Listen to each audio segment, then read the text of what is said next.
Olá, aqui quem fala é Pastor Rômulo Carvalho, da Comunhão Cristã de Curitiba. Que bom saber que você chegou até o nosso canal, encontrou essa mensagem. Queremos então ter um momento de louvor e depois uma mensagem que com certeza edificará a sua vida espiritual. Continuem abençoados.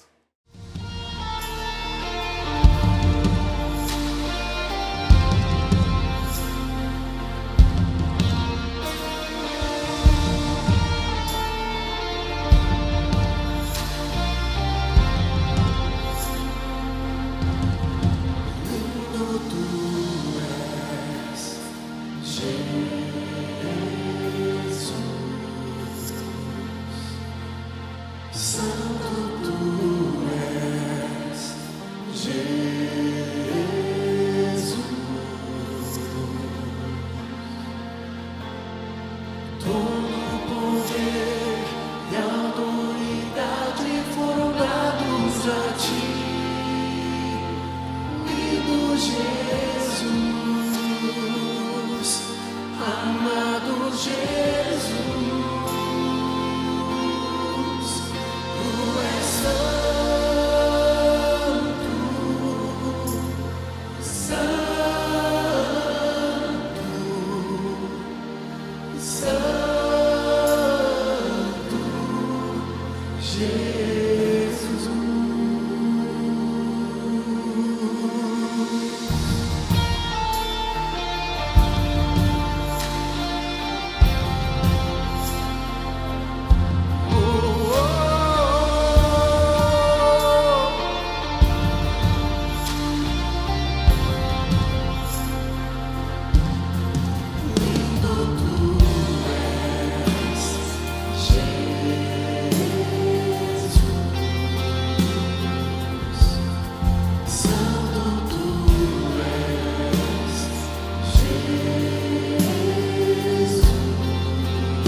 Eu quero, pela graça de Deus, continuar um tema debaixo do título da última mensagem que eu trouxe, e o título é Graça e Poder. Graça e Poder, então, parte 2. E o texto base que eu quero ler com você é o texto de Atos, capítulo 4, versículo 32 e 33, que diz assim: da multidão dos que creram, eles experimentavam multidões se convertendo.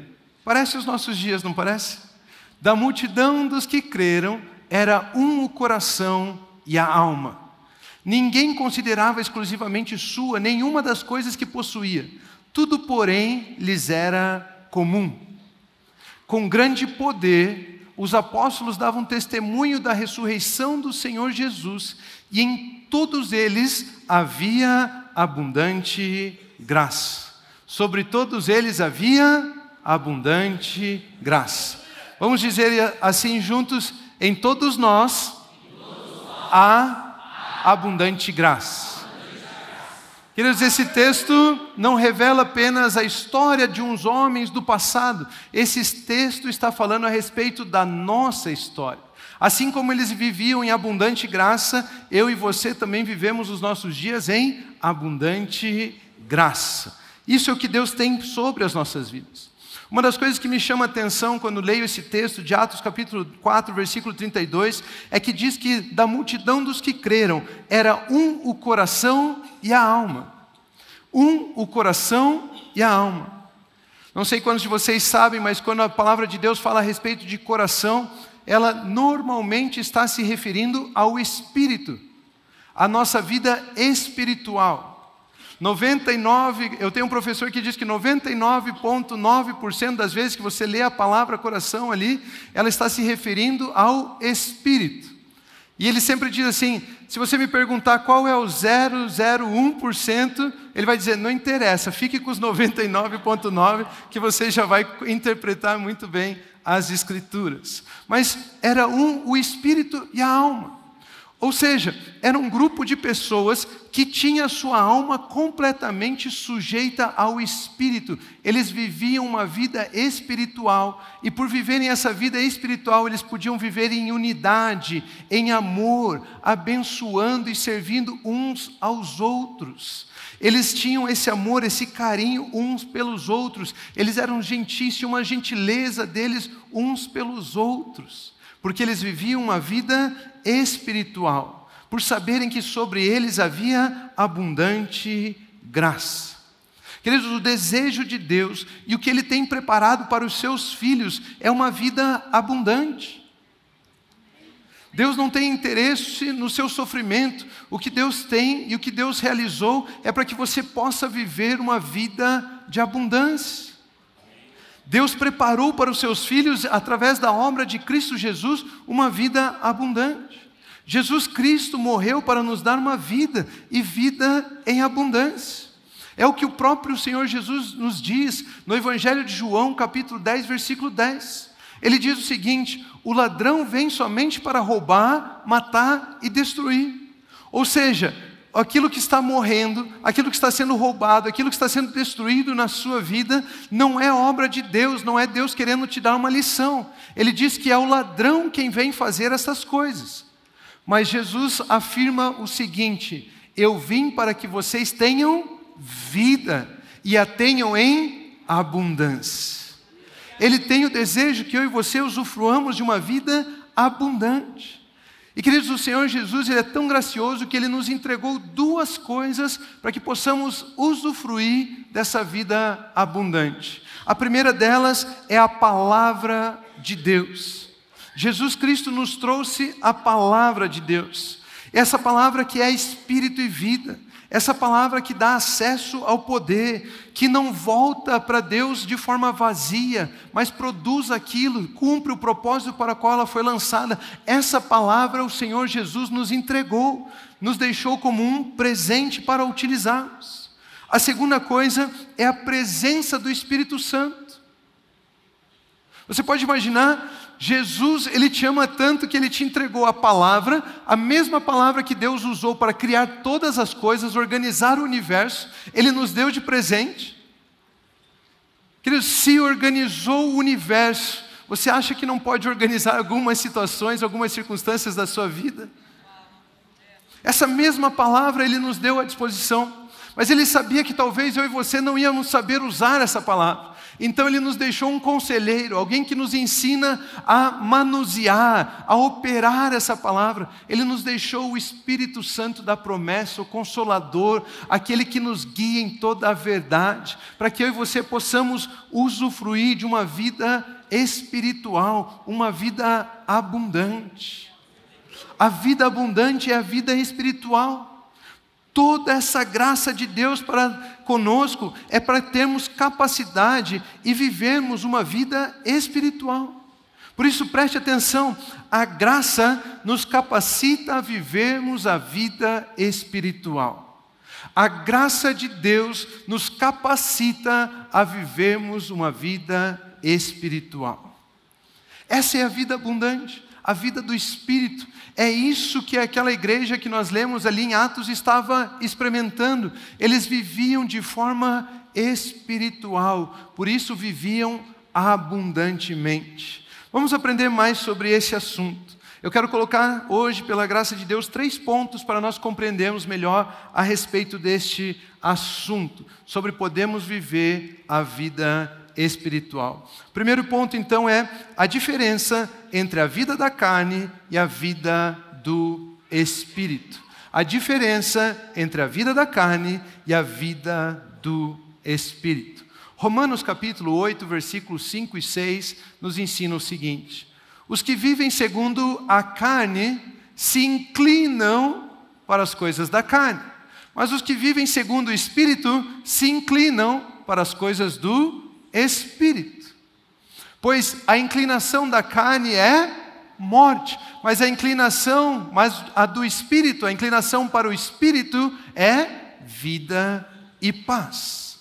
Esse texto nos ensina com muita clareza que existe um contraste, que existe uma luta, uma briga entre a vida da carne e a vida do Espírito. A vida da carne produz morte, mas a vida do Espírito dá vida e paz.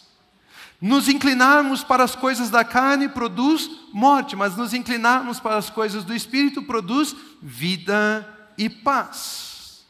É por isso que o desejo de Deus é que vivamos pelo Espírito, para podermos usufruir da vida e da paz que Ele já nos entregou em Cristo Jesus. Deus não tem interesse que os seus filhos sejam enganados pelas coisas da carne, mas Ele tem interesse que eu e você nos inclinemos para as coisas do Espírito, para que possamos usufruir de uma vida abundante, uma vida espiritual. Precisamos aprender a respeito do que significaria ser, ou o que é a vida da carne. E Paulo nos ensina isso quando ele escreve a sua carta em 1 Coríntios capítulo 3, versículo 1 ao 3, diz assim: eu, porém, irmãos, não pude falar a vocês como a pessoas espirituais, e sim como a pessoas carnais, como a crianças em Cristo. Eu lhes dei leite para beber, não pude alimentá-los com comida sólida, porque vocês ainda não podiam suportar, nem ainda agora podem, porque vocês ainda são carnais. Porque se há ciúmes e brigas entre vocês, será que isso não mostra que são carnais e andam segundo os padrões humanos? Paulo aqui ele nos dá uma grande dica do que é viver pela carne. Ele está dizendo que aqueles que vivem pela carne são como crianças em Cristo Jesus. Perceba que muitas vezes eu e você achamos que os carnais são aqueles que são os ímpios, aqueles que ainda não têm Jesus. Mas Paulo não diz isso. Paulo está dizendo: irmãos, vocês irmãos em Cristo, eu não pude falar com vocês sobre coisas espirituais, mas eu tive que falar a vocês de maneira que vocês entendam, como a pessoas carnais, porque vocês ainda são crianças em Cristo. O carnal, então, é um irmão, é uma pessoa salva em Cristo, mas que vive pelos desejos e pela vontade da carne. Ele usa o exemplo de uma criança, de um bebê que ainda precisa do leite, não pode se alimentar de alimento sólido. O bebê, queridos, ele quer tudo para si. O bebê, ele tem o foco nos sentidos. Ele quer pegar. Já viram um bebê quando ele está ali naquela... Você colocou aquele purezinho de batata na frente dele? O que ele faz? Ele mete aquela mãozinha assim no purê, ele vai apertando aquele negócio, começa a sair purezinho entre os dedos, e a mãe coloca as mãos na cabeça em desespero, ela sabe que ela não tem força para abrir aquela mãozinha. Quando vocês já tentaram abrir aquela mãozinha? Aquele purê vai ficar ali, vai virar purê 2 vezes. Ele quer pegar, ele quer sentir, ele quer cheirar, ele quer pôr na boca, ele quer para ele. Ele faz birra para ter o que é dele, ele faz birra para vencer uma discussão, ele faz birra para poder obter lucro, ganho sobre aquela situação. Ele quer que tudo seja para a sua vantagem, ele não percebe os outros, ele não tem a noção do ambiente onde ele está. Se você for lá e tentar tirar o brinquedo que ele está brincando, pronto, pode ter certeza que alguma coisa vai voar junto.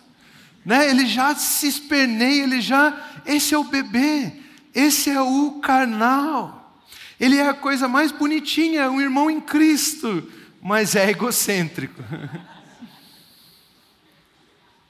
Irmãos, Paulo disse, irmãos, eu não pude falar a você como a espirituais, como adultos, mas eu tive que me referir a vocês em exemplos como a carnais, como a crianças, como a bebês, precisando de leite.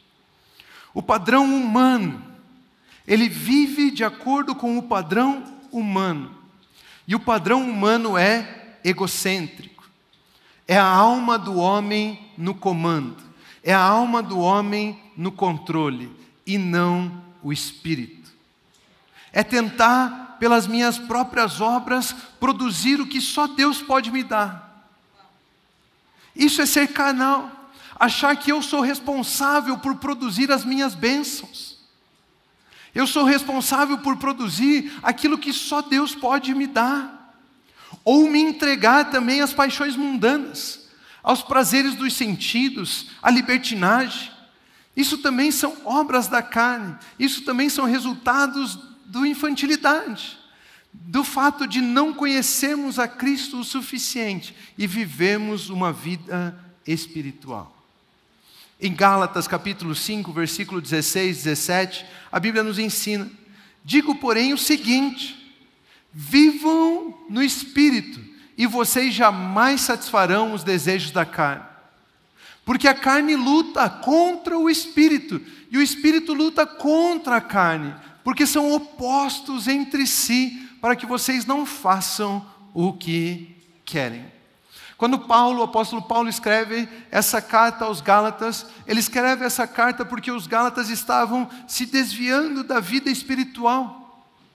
Eles estavam abandonando a sua confiança na graça de Deus e passando a colocar a sua confiança nas suas próprias obras, no seu jeito de viver, nas suas certezas, nas suas filosofias. Existia um grupo de pessoas judaizantes que estava entrando naquela igreja e dizendo: se você não se circuncidar, você não faz parte do povo de Deus. Como se eles voltassem a viver pela lei de Moisés. E Paulo então está dizendo: ei, se você for por esse caminho, você estará vivendo como um carnal. E as coisas da carne lutam contra as coisas do Espírito.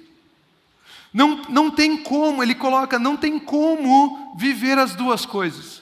Ou você se inclina para as coisas da carne, ou você se inclina para as coisas do Espírito. É uma briga constante entre eles. Paulo estava orientando eles que podemos sempre escolher entre um ou outro, pois eles estão em constante batalha. É um conflito. Vida pela carne, vida pelo Espírito. Me inclino para as coisas da carne, para o egocentrismo, me inclino para os meus próprios desejos, me inclino para a minha própria força, Me inclino para a vida que eu quero garantir por mim mesmo? Ou me inclino para a confiança em Deus? Me inclino para que a graça de Deus opere na minha vida? Me inclino para que o poder de Deus se manifeste em minha vida? Ele fala, todos os dias, vocês terão que tomar essas decisões. São decisões diárias que tomamos. E essas decisões diárias que tomamos estão baseadas neste princípio. Ou essas decisões se inclinam para a carne, ou se inclinam para o Espírito. Todos os dias temos a oportunidade de escolher. E ou escolhemos nos inclinar para a carne, ou escolhemos nos inclinar para o Espírito. Quando eu tomo as decisões, pois penso que vou levar uma vantagem. Eu quero ganhar vantagem, eu quero sair no lucro. Você acha que essa decisão de levar vantagem sobre alguém está se inclinando para a carne ou está se inclinando para o Espírito? Está se inclinando para a carne. Sabe, eu vou contar um segredo. Vai lá comprar esse negócio no final do mês, porque os vendedores estão precisando bater meta, você vai conseguir bastante desconto.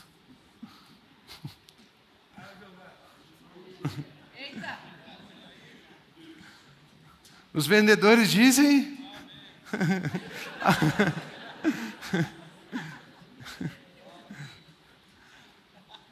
Aquele jeitinho que eu quero sempre ganhar, eu quero sempre sair no lucro, eu quero levar vantagem sobre os outros, isso é inclinação para a carne. Vou fazer aquela compra no final do mês, porque eles precisam bater a meta, achando que isso é ser esperto, que isso é ser mais inteligente do que colocar a sua confiança em Deus. Achar que é isso que vai te trazer o sustento, achar que é isso que vai te dar, por causa daquele desconto você vai, agora sim eu ganhei. De vez de colocar a sua confiança em Deus, que é o dono de todo ouro, toda prata, que é aquele que tem abundância para nós. Percebe? A vida da carne é aquela que tem o jeitinho do ego do homem, de querer levar a vantagem, de poder fazer as coisas do seu jeito, de achar que sou responsável por mim mesmo, de querer lucrar o tempo todo. O carnal é aquele que é salvo, mas vive para si mesmo. Nós dizemos que são esses que são guiados pela alma, são esses que são guiados pelo ego. Mas o espiritual é aquele que vive para Deus. O espiritual é aquele que coloca a sua confiança em Deus. O espiritual é aquele que recebe a sua vida de Deus. E ele diz, se você receber a vida do Espírito, se inclinar para o Espírito, você pode abandonar a vida da carne. Lembre-se, a vida da carne produz morte. Muitas vezes eu e você olhamos e pensamos, eu sou um filho amado, eu tenho tudo, eu recebi tudo, por que essa área da minha vida não avança? Acho que já está bem claro, né? Não me faça dizer. Porque ela avança, vida e paz, nós encontramos quando estamos inclinados para o Espírito. Queridos, Deus, quando foi fazer as coisas, Ele disse, haja luz. Tudo aquilo que Ele faz na luz. Se de alguma maneira você tem que fazer algo e esconder, já não está inclinado para Deus, para a vida do Espírito. Eu vou lá fazer essa venda, mas eu vou omitir essa informação. Abandona esse negócio. Não adianta, não é assim. Se nos inclinarmos para a vida do Espírito, essa vida da carne que produz morte já não fará mais parte de nós. O foco de Deus é nos capacitar para vivermos uma vida espiritual, uma vida abundante. Por isso, o segundo ponto dessa mensagem é: mortos para a carne, vivos para o Espírito. Mortos para a carne, vivos para o Espírito. E Gálatas capítulo 5, versículos 18 a 25, diz assim: mas se são guiados pelo Espírito, vocês não estão debaixo da lei. Ora, as obras da carne, preste atenção, as obras da carne são conhecidas, e são imoralidade sexual, impureza, libertinagem, idolatria, feitiçaria, inimizades, rixas, ciúmes, iras, discórdias, divisões, facções, invejas, bebedeiras, orgias e coisas semelhantes a essas. Coisas semelhantes ao quê? Coisas semelhantes que é o prazer que o homem egocêntrico está buscando, tentando produzir os prazeres que só a palavra e só a vida de Deus pode nos dar. Mas o texto continua: declaro a vocês, como antes já os preveni, que os que praticam tais coisas não herdarão o reino de Deus. Mas o fruto do Espírito é amor, alegria, paz, longanimidade, benignidade, bondade, fidelidade, mansidão, domínio próprio. Contra estas coisas não há lei. E os que são de Cristo Jesus crucificaram a carne com as suas paixões e os seus desejos. Se vivemos no Espírito, andemos também no Espírito. Preste atenção em algumas coisas que esse texto está nos ensinando. Primeira coisa que nos chama a atenção é que as obras são da carne. O Espírito produz fruto. Na carne é pela minha capacidade, no Espírito é pela vida dele em mim, é pela capacidade dele em mim. Imagine você que obras, é bem óbvio, fala daqueles que podem realizar alguma coisa para um benefício, certo? Estamos falando de obras. Mas quando ele fala de fruto, você já viu alguma árvore se esforçando para dar fruto? Fazendo força. Um fruto. Um fruto. Você não vê a árvore fazendo força para dar fruto. Por quê? Porque o fruto é resultado da vida, da seiva, dos nutrientes que estão nela. Ou seja, quando nos inclinamos para a vida do Espírito, a própria vida de Deus é que frutifica em nós. Não é resultado nosso, mas é resultado dele. É por isso que diz que contra a vida do Espírito não há lei. Não há nada que possa condenar a vida de Deus em nós. Não há nada, nenhuma regra, nenhuma lei que possa colocar Deus em condenação. E o resultado da vida do Espírito é a vida de Deus em nós, produzindo fruto. A carne produz morte, mesmo entre os irmãos, mesmo aqueles que creem em Cristo Jesus. Os que são guiados pelo Espírito pertencem a Cristo Jesus e crucificaram a carne com as suas paixões e desejos. Ou seja, quando nos inclinamos para a carne, nós deixamos a vida da morte para trás. E nós passamos a usufruir da vida de Deus, da vida abundante, da vida espiritual.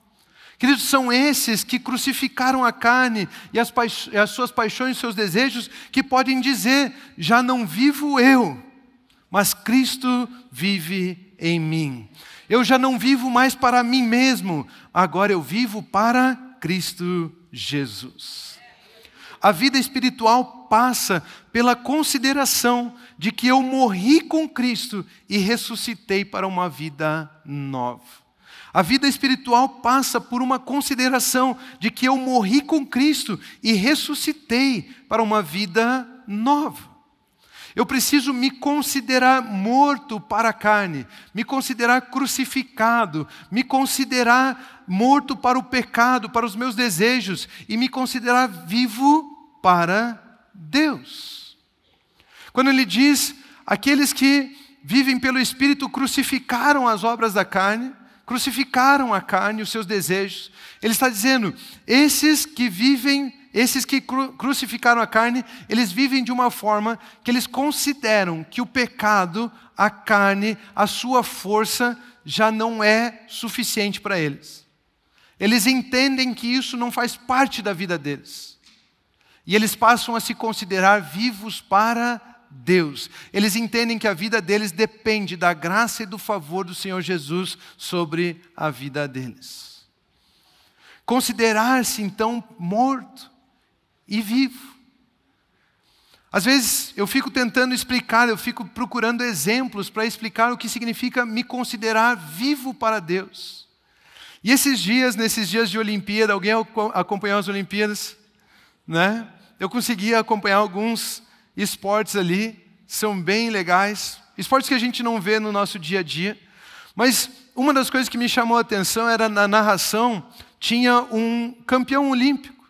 Ele estava fazendo comentários, ele estava ajudando a comentar aquele esporte.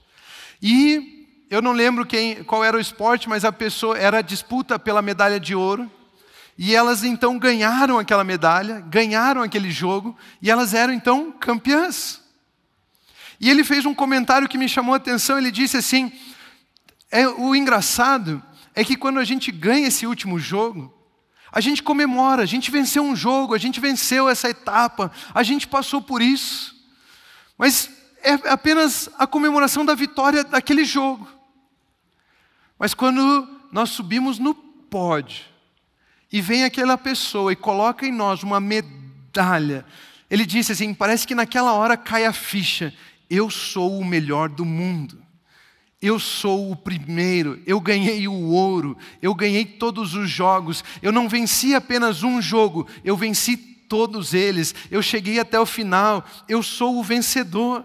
É naquele momento que cai a ficha, ele disse, é naquele momento que cai a ficha e você passa a se considerar um campeão.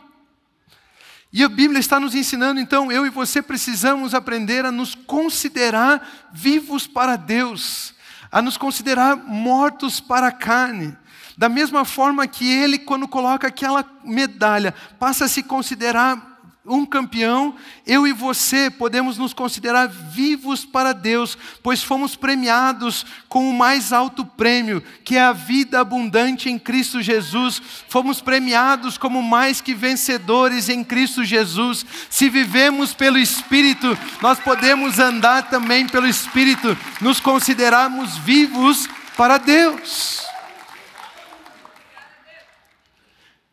Nós fomos premiados com a obra de Cristo Jesus, com o favor de Deus, e nós podemos considerarmos que estamos mortos para a carne. Não precisamos do nosso esforço para produzir as bênçãos para nós. Podemos receber tudo isso pela obra de Cristo Jesus. Nos considerar vivos para Deus. Por isso ele diz, se vivemos pelo Espírito, andemos também pelo Espírito. Da mesma forma que eu e você recebemos uma vida espiritual através da obra de Cristo Jesus, pela fé, eu e você podemos andar a nossa vida, a nossa jornada, de maneira espiritual, pela fé. Se vivemos pelo Espírito, andemos também pelo Espírito. O que nos leva ao terceiro ponto dessa mensagem, aperfeiçoados pela graça. Aperfeiçoados pela graça. 2 Coríntios capítulo 12, versículo 9 ao 10 diz assim, então ele me disse, a minha graça é o que basta para você, porque o poder se aperfeiçoa na fraqueza. Ele está dizendo assim, você não precisa me ajudar, você não precisa dar um jeitinho para ser abençoado. Ele está dizendo, o que te basta é a minha graça. Porque o poder se aperfeiçoa na fraqueza. Se faça fraco e deixe eu cuidar de você. O texto continua dizendo, de boa vontade, pois mais me gloriarei nas fraquezas. Queridos, é simples, não é? É quase lógico, matemático. Se quando eu sou forte, o poder dele não age na minha vida, então eu vou me alegrar em ser fraco. Eu quero ser fraco, para que o poder dele cuide de mim. Então eu mais me gloriarei nas fraquezas, para que sobre mim repouse o poder de Cristo. Por isso sinto prazer nas fraquezas, nos insultos, nas privações, nas perseguições, nas angústias, por amor de Cristo. Porque quando sou fraco, então é que sou forte, porque o poder se aperfeiçoa na fraqueza. Existe uma promessa aqui, de que quando eu for fraco, de que quando eu sou fraco, é que sou forte. A pergunta que fica é: o que é ser fraco? O que é ser fraco? Será que fraco é aquele que não jejua 40 dias todo ano? Será que ser fraco é aquele que não lê a Bíblia inteira durante o ano? Será que ser fraco é aquele que não participa de todos os grupos familiares do ano? Será que o ser fraco é aquele que não leva a vida religiosa à risca? Ou será que é o contrário? Ser fraco é aquele que não confia nas suas obras. Ser fraco é aquele que abandonou a sua capacidade.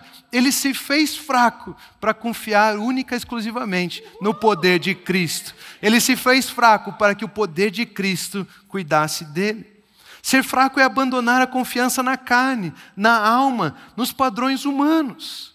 Isso é se fazer fraco. É deixar algumas certezas que você carrega há anos.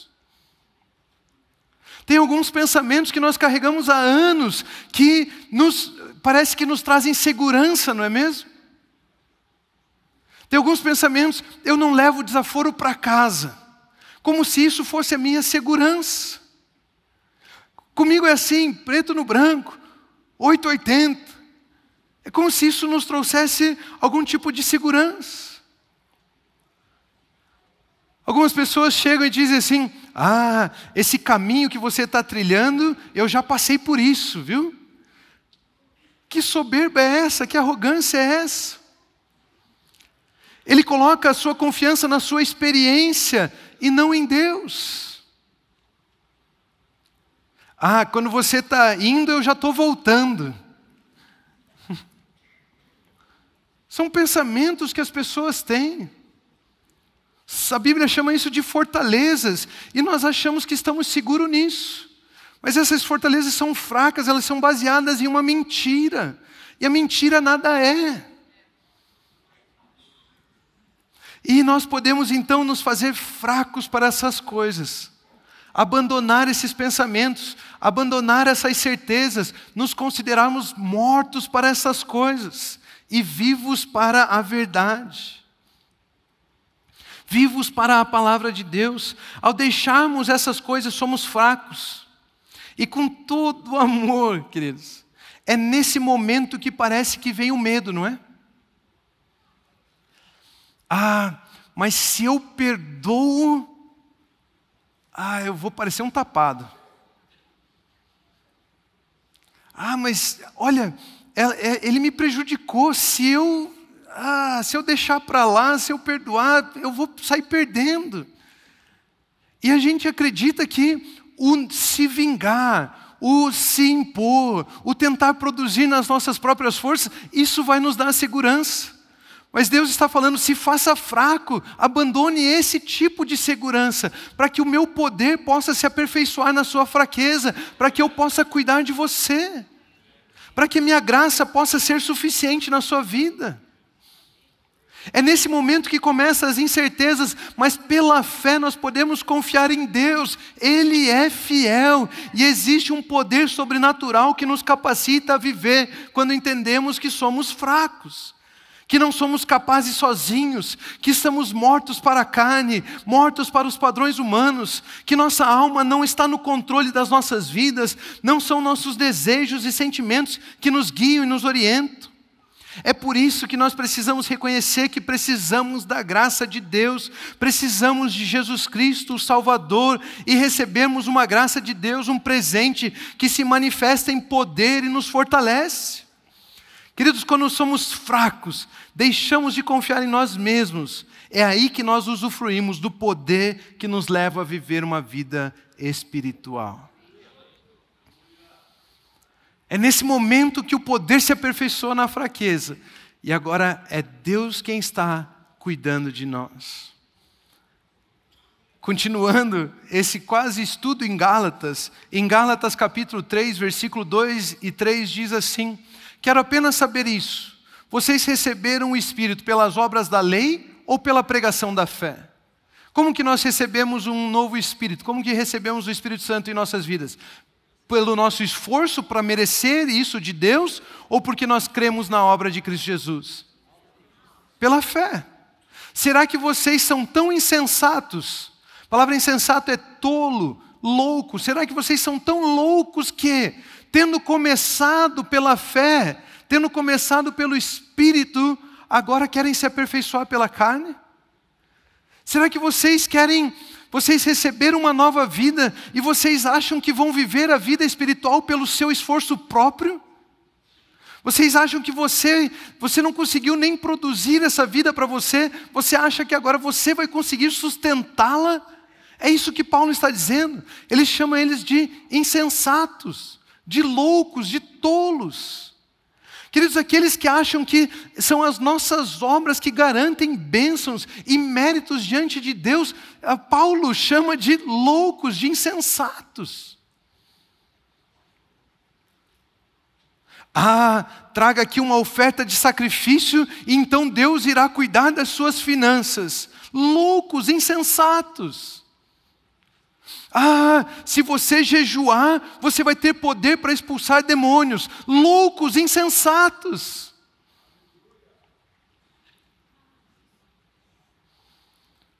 É o que Paulo está dizendo, não eu. Ele diz, será que vocês começaram pela fé, pelo Espírito, inclinados para o Espírito, agora vocês querem começar a se inclinar para a carne? Sabe qual é o resultado disso? Morte. Paulo diz, abandone isso e se incline para o Espírito, continue a viver pela fé. Ele considera loucura tentar viver a vida espiritual com as suas próprias forças, achando que você mesmo consegue se aperfeiçoar, se fazer melhor. Olha, eu recebi uma nova vida, agora eu vou produzir a minha santidade. Você tem que viver uma vida de santidade, viu? Você tem que abandonar isso, você tem que abandonar aquilo. Mas Paulo está dizendo, se você ficar lutando contra o pecado, você vai sempre perder. Mas ele está dizendo, vivam pelo Espírito e vocês jamais satisfarão os desejos da carne. Foque no Espírito, se incline para o Espírito, usufrua do poder de Deus, e esse poder é grandioso o suficiente para te libertar das coisas passadas. Ele é poderoso para cuidar de nós. Precisamos reconhecer a fraqueza da carne, da alma, da vida natural. Precisamos abrir mão dos nossos desejos e paixões carnais, desejos da alma. Porque existe uma promessa aqui dizendo, é nesse momento, quando somos fracos, que o poder de Deus se revela nas nossas vidas. É nesse momento que o poder de Deus se revela nas nossas vidas. Tem crente aí hoje? Quando somos fracos, é que o poder de Deus vem e se revela nas nossas vidas. É o próprio poder de Deus que passa a cuidar de nós. Deus, Ele é tão perfeito, tão bondoso, tão gracioso, que Ele mesmo proveu uma maneira de conseguirmos viver uma vida melhor, trilhar um caminho mais excelente, vivermos a vida espiritual. Não somos aperfeiçoados pelas nossas obras, não somos nós que garantimos a qualidade da nossa vida espiritual. Se somos espirituais, somos aperfeiçoados de forma espiritual. Porque estamos falando que não é a carne que nos aperfeiçoa, né? Mas se não é a carne, o que é então? Atos capítulo 4, versículo 32, responde essa pergunta. Agora, pois, eu os entrego aos cuidados de Deus. Eu os entrego aos cuidados de Deus. E a palavra da sua graça, que tem poder para edificá-los e dar herança entre todos os que são santificados. Queridos, se não somos aperfeiçoados pela carne, somos aperfeiçoados pelo quê? Somos aperfeiçoados pelos cuidados de Deus, e a palavra da sua graça é essa palavra que tem poder para nos aperfeiçoar, para nos edificar. A palavra aperfeiçoar no grego, me perdoe, é um pouco complicada, é epoikodômio. Epoikodômio, que significa construir sobre, edificar para terminar a estrutura da qual a fundação já foi colocada. Percebe? Edificação é o aperfeiçoamento. A base, A edificação vem sobre a fundação. A fundação já foi colocada. Agora estamos aperfeiçoando essa fundação. Estamos completando, estamos terminando, estamos edificando sobre ela. É a palavra da graça que tem poder para nos edificar. Não tem como eu ser salvo e conseguir qualidades espirituais para mim mesmo pelas minhas obras. Eu não sou aperfeiçoado pelas minhas obras, eu sou aperfeiçoado pelo cuidado de Deus e a palavra da graça que tem poder para me edificar, que tem poder para me construir, que tem poder para fazer as características espirituais virem a fazer parte da minha vida. Que características espirituais? Por exemplo, amor, paz, alegria, mansidão, domínio próprio, longanimidade, benignidade, bondade, fidelidade. Essas características são produzidas em nós pela vida de Deus, pelos cuidados de Deus. Se nos tornamos espirituais pela graça de Deus, somos aperfeiçoados pela palavra da graça de Deus. Essa palavra tem poder para nos edificar. Existe um contraste muito claro entre a vida carnal e a vida espiritual. Mas o texto da Bíblia Sagrada diz: estamos entregues a Deus e à palavra da sua graça. Quando somos fracos, somos entregues aos cuidados de Deus. Quando abandonamos essa vida, nos consideramos mortos e vivos para Deus, quem passa a cuidar de nós é o próprio Deus. E Ele tem uma palavra poderosa para nos edificar, para nos fazer crescer, para fazer com que a vida do Espírito, que é vida e paz, que é a vida abundante, se cumpra em nossas vidas. Queridos, é por isso que ele diz: aquele que começou a boa obra, que lançou o fundamento, ele há de completá-la, ele há de terminar. Se nos inclinarmos ao Espírito por decisão nossa, é o poder de Deus quem nos aperfeiçoa. Estamos entregues aos cuidados do próprio Deus. Quando abrimos mão do controle das nossas vidas, somos entregues nas mãos do nosso Pai Celestial. Quando entregamos o controle, quando abrimos mão do controle das nossas vidas, somos entregues nas mãos do nosso Pai Celestial. O texto diz que a palavra da graça nos edifica e nos dá herança entre os que são santificados. Nós já falamos sobre isso, mas ser santificado é ser separado para. Existe uma confusão de que a vida de santidade é ser separado de. E nós ficamos lutando contra. Mas não é isso. Ser santificado é ser separado do mundo, das minhas vontades, da minha força, das minhas habilidades, para a vida do Espírito, da graça, do poder de Deus se aperfeiçoando em nós, para vivermos uma vida de abundância, de paz, de alegria. Graça, queridos, é o poder que nos capacita para vivermos pelo Espírito. É pela graça de Cristo Jesus que somos salvos. É pela graça de Cristo que nascemos do Espírito. É pela graça de Cristo que revelamos o Pai. É pela graça de Cristo que fazemos as coisas que fazemos. Pois Ele disse: sem mim vocês não podem fazer coisa alguma. É pela graça de Cristo que amamos uns aos outros. É pela graça de Cristo que vivemos a vida abençoada. É pela graça de Cristo que vivemos a vida abundante. É pela graça de Cristo que vivemos a vida espiritual. E é por isso que uma das coisas que me chama muita atenção na carta aos Gálatas, que o apóstolo Paulo escreveu aos Gálatas, é a saudação final.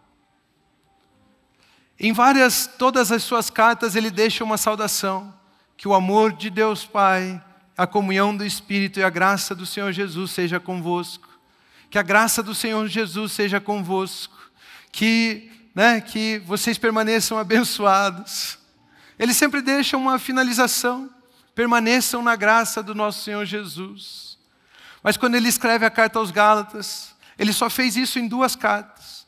Ele escreve a carta aos Gálatas, as suas últimas palavras são, em Gálatas capítulo 6, versículo 18, a graça do nosso Senhor Jesus Cristo seja com o Espírito de vocês, irmãos. Amém. Que a graça esteja com o Espírito. Que a graça venha favorecer você a viver pelo Espírito. Que a graça venha te capacitar a viver pela fraqueza da carne e pela força e pelo poder do Espírito. Porque a graça, pois somente pela graça somos capacitados para viver pelo Espírito. Somente pela graça somos capacitados a viver a vida espiritual. Somente pela graça somos capacitados a viver a vida abundante. E sobre todos eles havia abundante graça. Eu gostaria de pedir que você se colocasse em pé.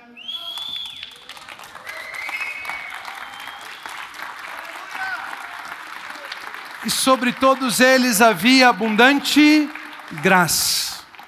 Queridos, quando nós abrimos mãos de confiarmos em nós mesmos, nós somos entregues aos próprios cuidados de Deus. Eu não sei você, mas muitas vezes eu me pego tentando garantir algumas coisas na minha própria força. E logo, quando eu me dou conta, eu coloco meu pensamento em Deus e digo: Deus, eu preciso que a sua força se manifeste na minha fraqueza. Nesse momento eu quero convidar você a colocar os seus pensamentos em Deus, a fechar os seus olhos, orar ao seu Pai Celestial e dizer: eu coloco a minha vida nos seus cuidados. Nós fomos entregues aos cuidados de Deus e à palavra da sua graça, que tem capacidade para nos aperfeiçoar, para nos guiar, para nos edificar. Talvez existam algumas coisas que você deixa em oculto, talvez existam algumas coisas que você ainda está tentando segurar, mas Deus está falando: entregue aos meus cuidados, deixe comigo, deixe o meu poder se aperfeiçoar na sua fraqueza. Veja, seja uma testemunha do meu poder na sua vida. Deixe que eu cuide de você. Deixe o meu poder se aperfeiçoar na sua fraqueza.